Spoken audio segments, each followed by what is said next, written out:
Okay, the latest upcoming debate. How do you think it's gonna fare? How you think it's gonna turn out between the two political parties at hand? Well, I think that Hillary Clinton is going to be way more prepared than Donald Trump. The reason why I say that is because Hillary Clinton is a seasoned politician. She's been around a long time. She understands policy, and she didn't been around the block. She didn't had affiliation with foreign governments.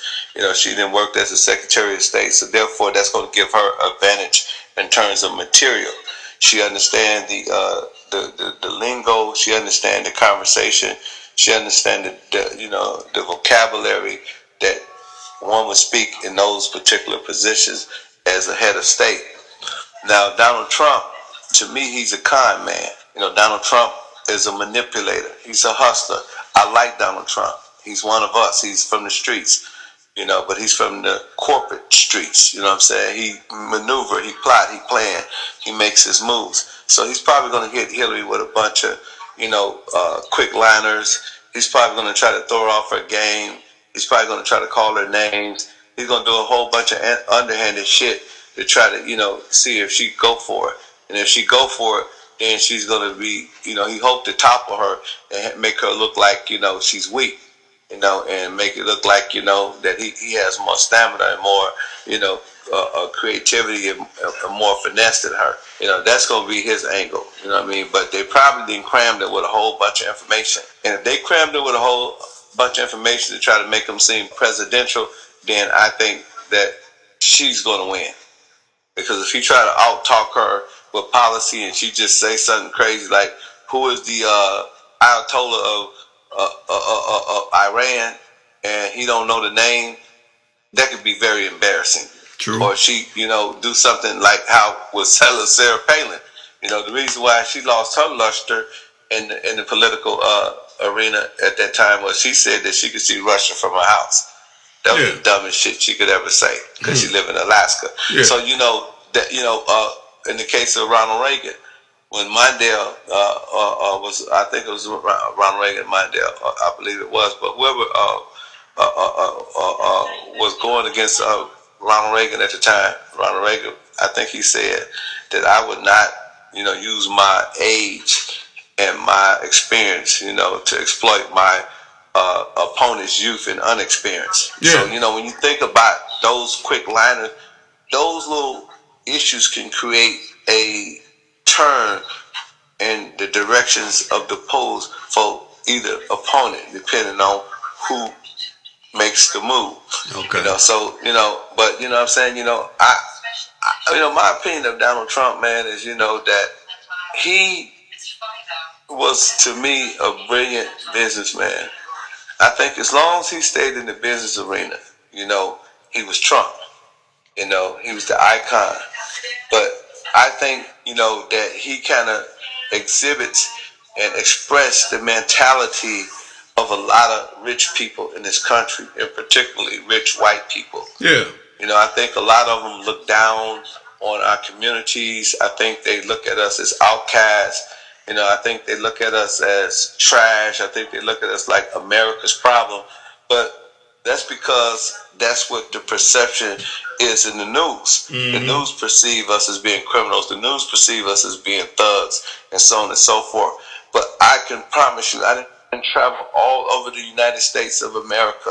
Man, there are more white people living in trailer parks than it is black folks living in ghettos. You understand what I'm saying? Yeah. It is more white people in this country than it is black people. But for some reason, Donald Trump, he gets up and he say that black folks are impoverished. They live in poor communities. They suffer from violence. What the hell do we have to lose? You know what I mean? But he should have asked those white people that live in those downtrodden communities, that suffer from poverty just like black folks. He should ask them, what do they have to lose? So that just showed me how out of touch Donald Trump is with the American people in this country. You see what I'm saying? And I think Hillary Clinton also is. But Donald Trump did make one good point. One good point. Why are we giving all of our leverage to one party? You know what I'm saying? I think that we, as so-called black people, we should, be able to divide, our votes based on how we are treated as constituents. You know what I'm saying? Our constituency. How is our constituency treated? You know what I mean? Based on what did this person do for Brooklyn? What did this person do for north side of Minnesota? What did this person do for the east side of Milwaukee? What are you going to do for us? It's 100,000 of us on the north side of Minnesota. What are you going to do for Minnesota if 100,000 of us vote for you, whether you Democrat or Republican? I think, that is one of the things that was brought to the forefront and brought into the national conversation that I think African Americans need to start looking at. Who are we going to pick based on what they're going to do for us? Who's going to best, look at our interests as African Americans in this country?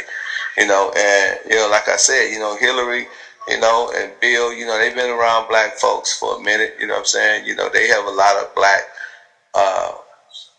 partners and friends and constituents and so on and so forth. But, until they decide to really look at us as citizens and not as 3/5 of a people, I think that we're going to continue to have problems. I think we're going to continue to have police shootings. I think we're going to continue to have mass incarceration and all these things because these folks do not look at us in the manner in which we should be looked at.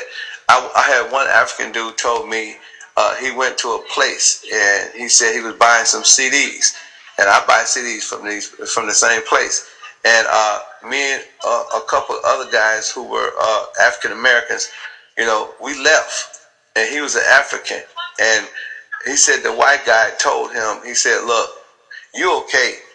You okay, Fred. He said, what's wrong with them? He said, they not like you guys. You know what I'm saying?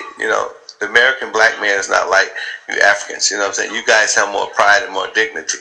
So even though we do business with them, even though, some, not all white people, but most, white people who subscribe to racism, you know what I'm saying? They have a negative depiction of us. Yeah. They don't look at us as full citizens. So therefore, those be the ones out there talking about white lives matter too. Mm-hmm.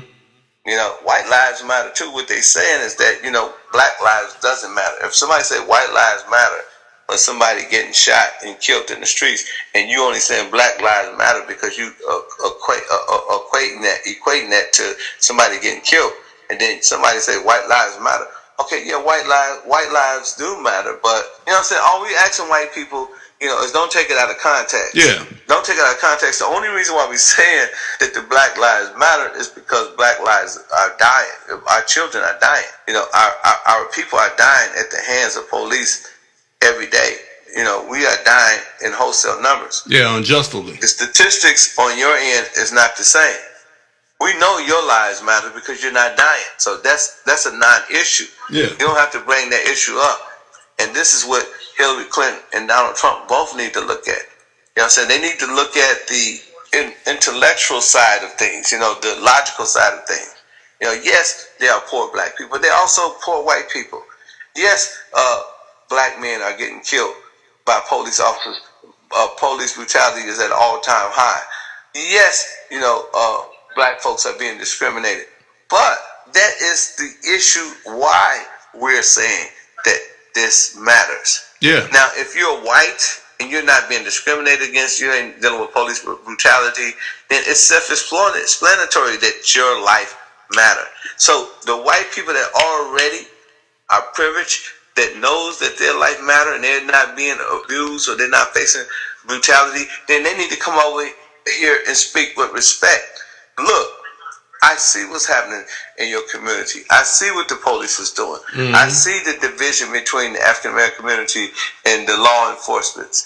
You know what I'm saying? So when they start speaking to us with the intelligence and the politician start looking at it from that perspective, then you know that it's not politics. Yeah. You know what I'm saying? It's intellect. So it's a difference when a person makes a intellectual assessment versus a person making a political assessment. Yeah. You know what I'm saying? I can say anything that's politically correct. We're going to get more jobs. Yeah. We're going to get gas down. That's all. That's what you're supposed to say. But when a person come into the community and you're a politician, whether you're Hillary Clinton or Donald Trump, and you say, look, the problem with this community is that there's not enough jobs. And because there's not enough jobs, young people are running in the streets. And because people are running in the streets, they are being introduced to drugs. They're being introduced to drug dealing, yada, yada, yada. And now this is causing a strain on the criminal justice system and on the police department, causing them to have to be dispatched to this and dispatched to that. That's an intellectual assessment. See what I'm saying? Yeah. That's dealing with the problem, the root of the problem. You know what I'm saying? As opposed to saying promising jobs. And I think that's what, that's what's wrong with politicians, man. You know what I'm saying? They all run the same game every year, every 4 years. They talk about what they're going to give you and what they're going to do for you. And they're going to make America we can change and, hope we can believe in. All that stuff sounds good, but that doesn't deal with solutions. I mean, that don't give solutions to the problems. Yeah. So, I hope in the debate tomorrow, I'm hoping that, I hear more intellectual assessments as opposed to political assessments. Too cool to come 24/7.